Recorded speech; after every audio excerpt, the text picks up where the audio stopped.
Hey everyone, thank you for tuning in.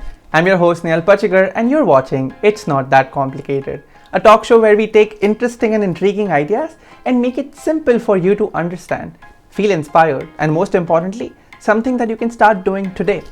This is the very first episode of this series and I cannot be more excited. For today's episode, I have a question for you. What did you have for dinner last night? Say you had a sandwich or a salad which had ingredients like tomatoes, avocados, peppers, spinach, cilantro paste, basil paste, etc. But what if I ask you, do you know where did that tomato come from or that avocado come from? And I'm not talking of which grocery store you got it from, but which farm was it grown on? Do you know how much time did it take for that tomato from the time it was harvested till the time it came all the way to your kitchen counter? Do you know what was the nutritional value of that avocado when it was plucked, when it was not even fully ripe?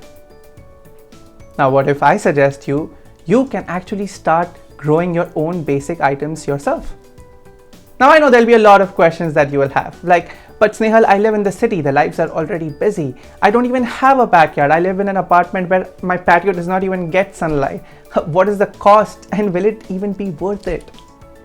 Well, I promise you it will be worth it. Today I'm in conversations with Dhruv Mehta, who has been growing his own food since past 10 years now. We'll be learning the art of urban gardening and growing your own food. Dhruv Mehta, an anthropologist, currently working in IT and also immense passion for urban farming and gardening. So I can say you are jack of all trades and master of all. Is that right? Absolutely. And I think now it's like my mission accomplished. I came here to hear this.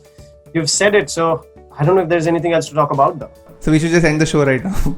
We got it. That's a great episode.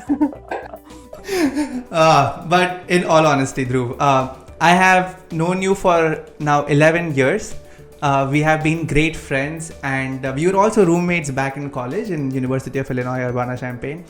And one of the things that I have seen you is your urge to experiment new things. You have never feared in trying something new out. And I still remember back in summer of 2010, you came home and you were like, Snehal, I have started an internship as a farmer. And I was like, okay. And knowing the amount of experiments and passions that you keep following, I thought this is just another passion for organic farming that you are going to do and probably it will dissolve in some time. But 11 years have passed and you are still going strong with this. Your passion, your persistence and your consistency towards this has just been mind-blowing and astonishing. And that is one of the major reasons why I have invited you on the show today, Dhruv. So the major reason is not that because I'm a great friend. You're saying I'm not a great friend. The major reason is not that you've been in an 11-year-long relationship, which is probably your longest relationship. That's true. But I'll still take it. At least you're giving me that benefit, saying that you're a good gardener. For sure.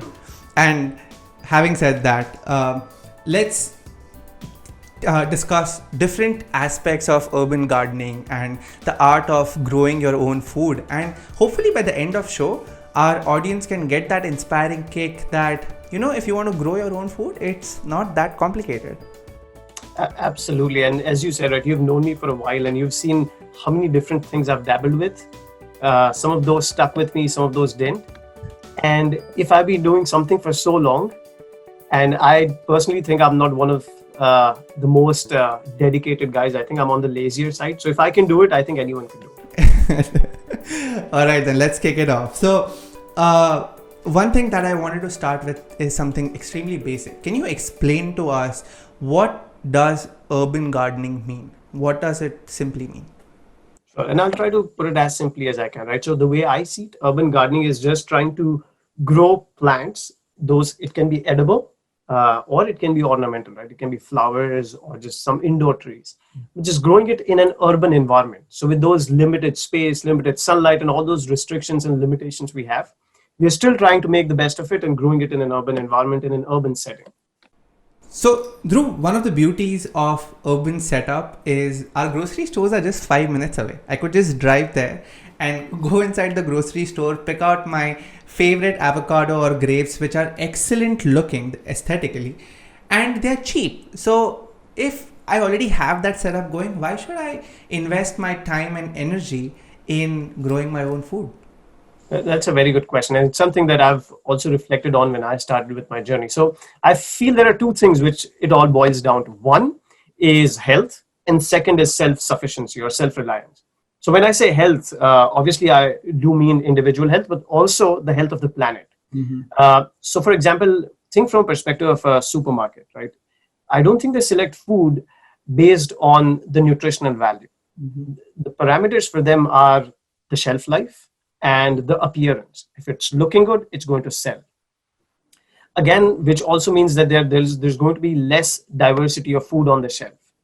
So you'll see a few varieties of apples, maybe a couple varieties of banana. Your blueberries are coming from Chile.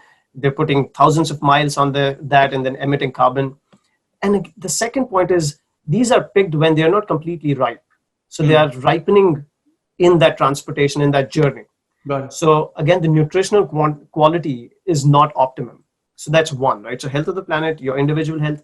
And then second is self-sufficiency. So just a very fun fact, right? In 1944, I believe 20 million victory gardens were used to grow food, which means these are like community gardens and people growing their own food. And it accounted for about 8 million tons of fruits and vegetables that US consume. Wow. So coming to your point, it's not complicated. It has been done in the past and it's still very doable. And again, it makes you self-sufficient. And this is the best time to ask these questions as well, right? We are in the midst of a pandemic. You've seen these shelves run out of food and people panicking. Yes. Imagine, say, maybe because of climate change or any other issue, your supermarkets run out of food. What are we going to do? So when we grow our own food, we take charge of our of what we eat.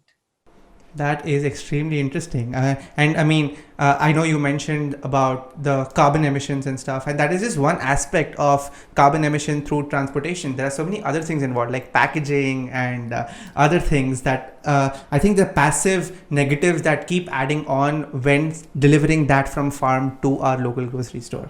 Absolutely. And I think each aspect probably warrants a separate episode. There's so much to discuss, right? Absolutely. Nothing in this world works in a silo. So everything is interrelated. And once we start looking deeply, we'll see these connections. Okay. And maybe we'll discuss it in the next few questions. But we'll see how these connections form and how gardening is a solution to a lot of the problems the world is facing right now. Beautiful, beautiful. So I think I'm sold on why should we do this. So one thing that living in urban setup is not everyone, especially say if you're living in Bay Area, not everyone can afford to have a house with their own backyards and extensive rich soil.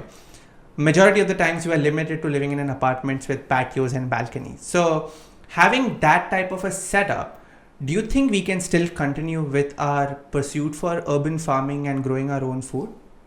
Absolutely. And the good thing is that there is so much research that has been done. So many people are growing their own food and they now work as models for people to follow. So there's something called vertical farming. There's hydroponics where you can just use water and you can still grow your food. But obviously you cannot have a farm set up in your balcony, right? But let's come back to the basics. What does nature provide for the plant to grow, right? So you need adequate sunlight. You need good quality soil, water, and air. So if you're able to arrange for those, right, it can be done in a pot. You can just put a few pots near your window. If it's getting 4 to 6 hours of sunlight, you'll be able to grow at least some green veggies, some herbs, a lot of flowers, a lot of other indoor air purifying plants. That's the beauty of it. There is so much biodiversity in nature. All you have to do is just provide those basic elements that nature provides outside, and then you just sit back and let the plant do it. Let the plant grow. Interesting. I know you mentioned about sunlight. So does it matter if we have a balcony or a patio setup that is shady versus being it super lit with sunlight? So can we grow different types of plants depending on the availability of the sunlight? This is where I get fascinated by nature, right? If we just start looking at nature for our solutions, we'll find the answers. So now think of a rainforest. right? In a rainforest, about 2% of the sunlight penetrates the canopy and reaches the ground. Yeah. But you will still see there is thick, vegetable cover or vegetation in the rainforest. Mm-hmm. So there are different varieties of plants which have evolved to thrive in different kind of situations. Is it? Okay. So obviously you will not be able to grow a mango tree, or you wouldn't be able to grow a papaya if you're getting only limited sunlight, but you can still grow maybe mint or choy. This year I'm trying to grow winter choy, which is so hardy that it even grows when it snows. Wow. Okay. So there are plants which have adapted and evolved over millennia. All we have to do is look for the ones which will work for us and give it a shot. It's interesting that you mentioned about growing food, because my next question was associated with that. What are some veggies, fruits, and herbs that you have grown successfully in your own backyard?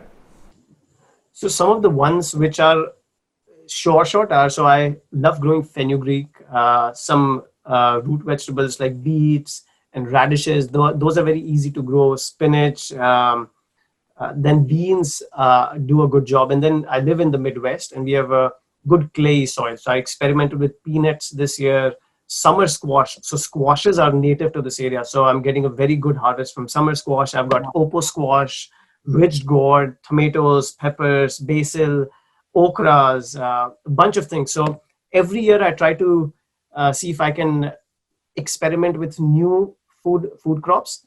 But these are some of the staples which I consume. Cucumbers, I think I've been growing for the past 3-4 years. So Wow. These are some of the crops, yeah. So, I mean, I can just expect that next time when I come to your home, I'm just going to have a grand meal with these organic veggies cooked by you. I'll just put you on the farm and you can pick and eat. Oh, wow. You'll be the gatherer. Beautiful. And now, as much as we want to do all these things, Dhruv, as much as the way I think you are selling it, I feel like I should just start doing it right now. Although there is always this mental block that people living in urban areas have, is our lives are extremely busy. We have 9-to-5 jobs, we are handling our families, our relationships, paying debts. In small terms, we are just trying to make ends meet. And on top of that, if we add this whole layer of urban gardening, do you think it is just going to add one more stress in people's lives? You've been playing piano for the past couple of years. I've seen you make some good progress there. I am, yes. You're churning out some really incredible tunes.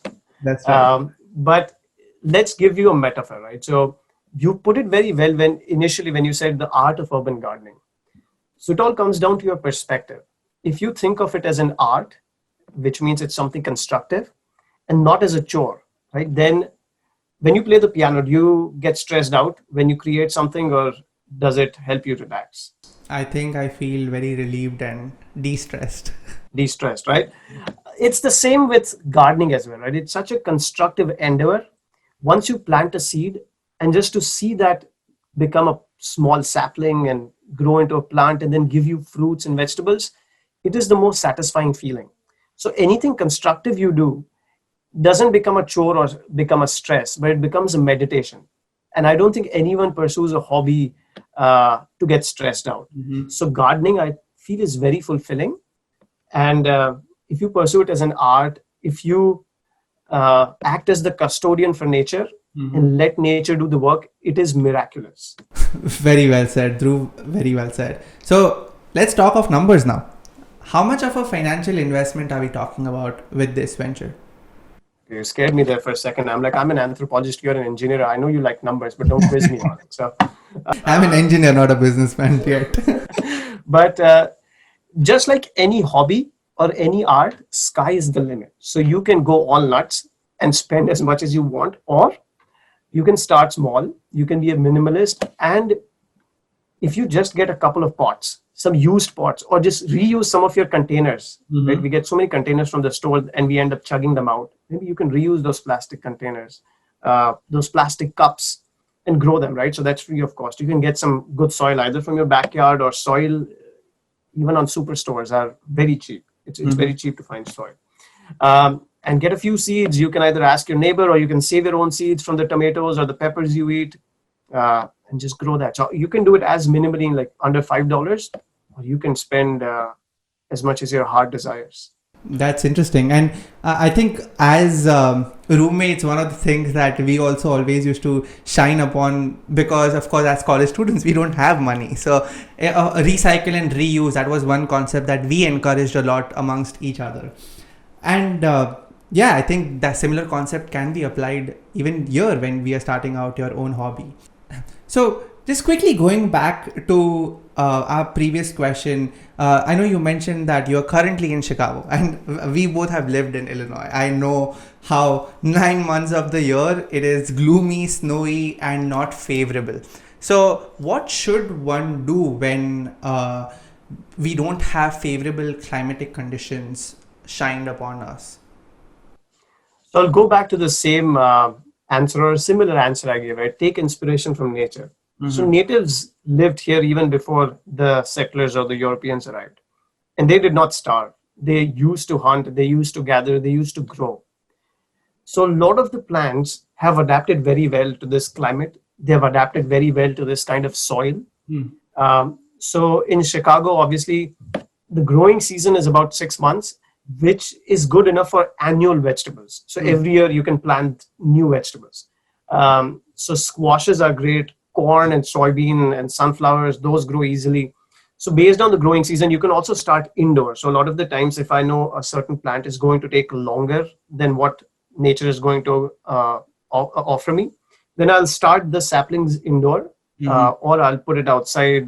There's a very good technique called winter sowing. So you take milk gallons and cut them into half, put some soil in it, sow the seeds, and seal the container again, and just leave it outside, no matter if it's snowing or whatever. And that acts as a tiny micro greenhouse. Wow. So there are different techniques, and people have worked out some very good methods to even make the best of what the climate here has to offer. So there are several ways. And you can, the best way I think is to look for the plants which have evolved to grow in this kind of climate, or in the climate you live in. So Dhruv, I know you mentioned early in our conversation something about victory gardens. Can you elaborate a little bit more, and also can you explain the whole concept of plot renting for gardening? Yes, and this is a very beautiful thing that happens in almost every community, every village, every city in the United States. So there are these things called community gardens, which every village will rent out to anyone who is interested in gardening, who wants to grow their own food. Okay. It costs me about $25 for the entire growing season, and they provide water as well. That's so it? all I have to do is that's all. So it's basically at nearly no cost. All you have to do is just be the custodian of that land. Make sure you make use of that land, you grow your own food, and then you inspire others and you share with others, right? When I go to the community gardens, we have this barter system. So if I'm able to, because you get a 15 by 12 foot land, you cannot grow the entire planet in that land, right? So there are other gardeners who grow some very cool stuff as well. And if I have a lot of surplus, I'll either share it or I'll barter it. I'll give it away to my friends. And it again also makes me very mindful of how I'm consuming my food. So I've noticed that my waste has drastically reduced because I've seen a plant grow and the nature work. I feel a lot of gratitude and I feel a lot of respect towards food. And so I started composting and minimizing the food waste as well. But coming back to the community gardens, I think everyone, all your listeners should check out with their village if there is a community garden that's available for the residents of the village, and have to get it. Usually it's a very simple process, and you can rent out a small piece of land and grow your own food. Lovely. So, and I'm assuming it's just a simple Google search away in finding that. Absolutely. So I live in Hoffman Estates. I just did Hoffman Estates Community Garden, and it just asked me to contact the village office, and I can reserve a plot there. So it's very simple. Interesting. And so switching gears a little bit to the past now, and we'll go back to our college days, our initial days. Can you share what actually got you in this journey? What was your inspiration? It was by accident. So if you would remember, as an anthropologist, I had a lot of extra time outside of college. And somehow I decided to use that time to watch documentaries and different random videos just to add knowledge. And random knowledge. I didn't even have a topic in mind. And I'd stumbled upon a video, very short 5-6 minute video where Dr. Vandana Shiva was talking about the human impact of conventional agriculture. Dr. Vandana Shiva. Dr. Vandana Shiva. She now is a hero. She's an activist who has her own farm, a seed bank, and she works with the farmers to make sure that organic farming becomes easier to practice. So I stumbled upon this video and I realized there is so much ignorance in the common folk about how they are getting their food, what are some of the consequences of the way we are producing our food. And that got me thinking. And a very fundamental question, which I still ask myself repeatedly, is, am I a part of the solution or am I a part of the problem?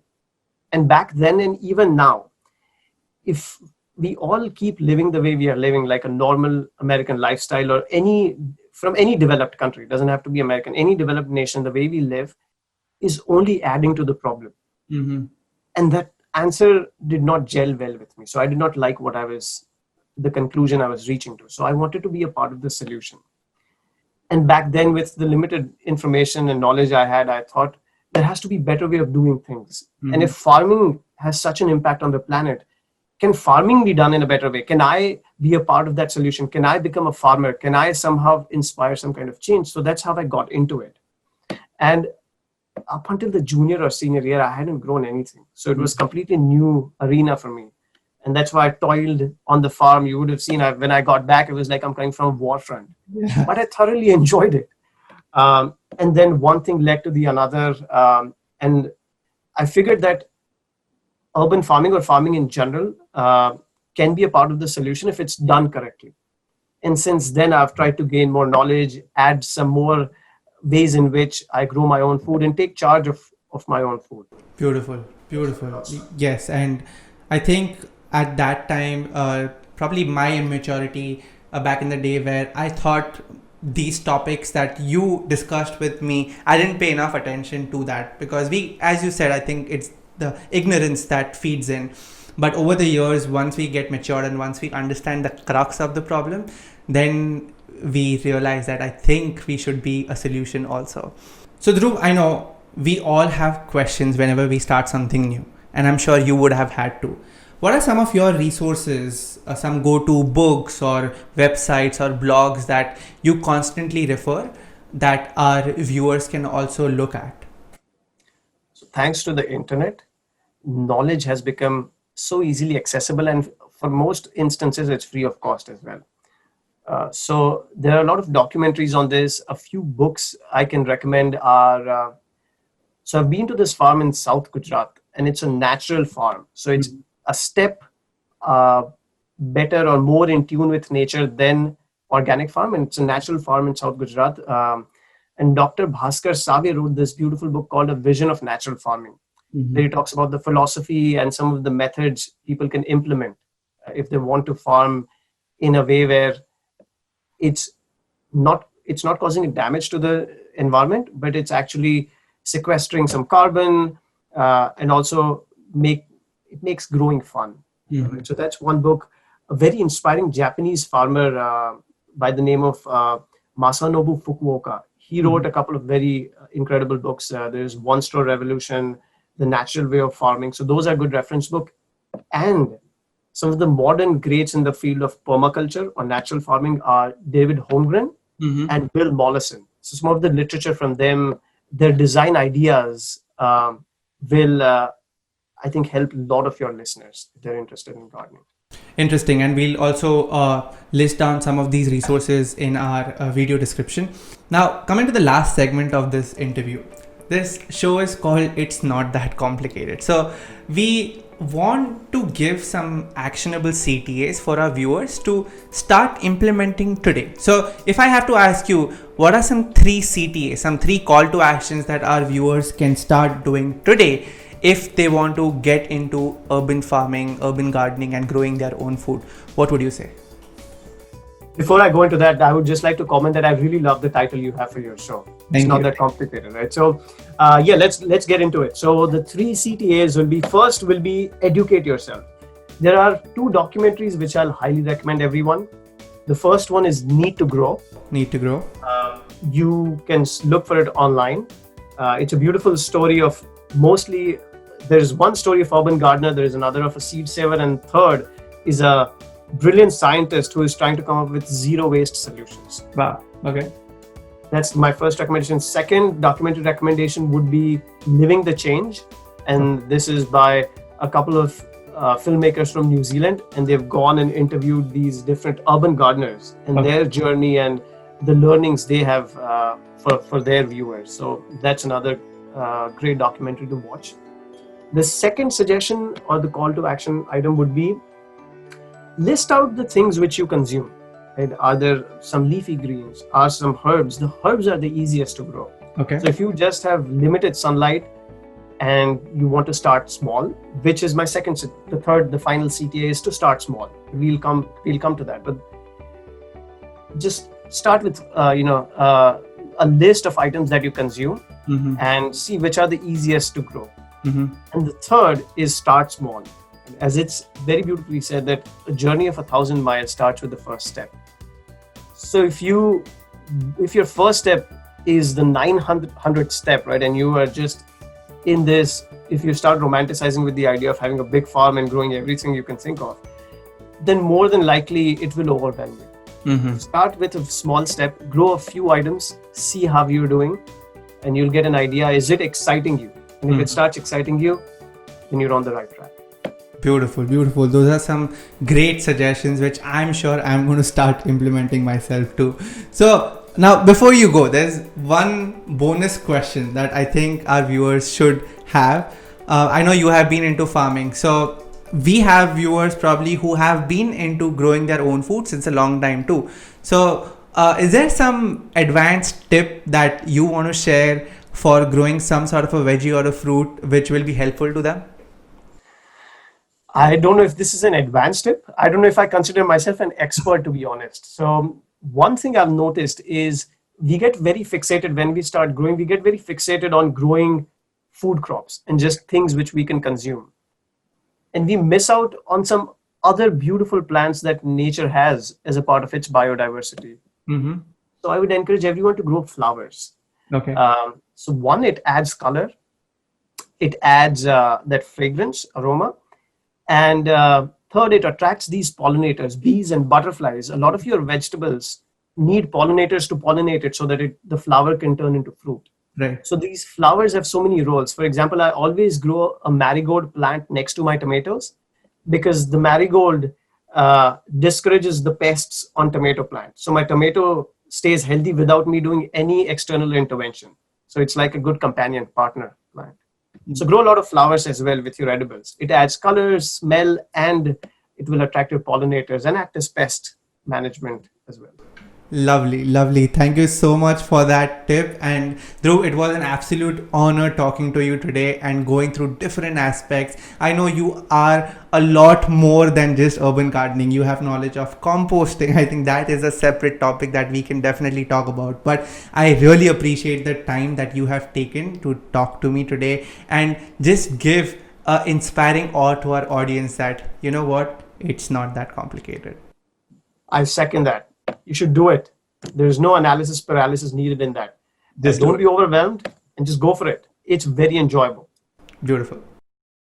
Well, guess what? I got so inspired from that episode that I started growing my own food. This is cilantro. I also have peppers and tomatoes growing outside. Cilantro is telling something. Oh, cilantro is telling, can you please subscribe? Yeah, it'll be awesome. Thank you. Yeah, just right here. Yeah, go ahead, subscribe. Thank you. Bye.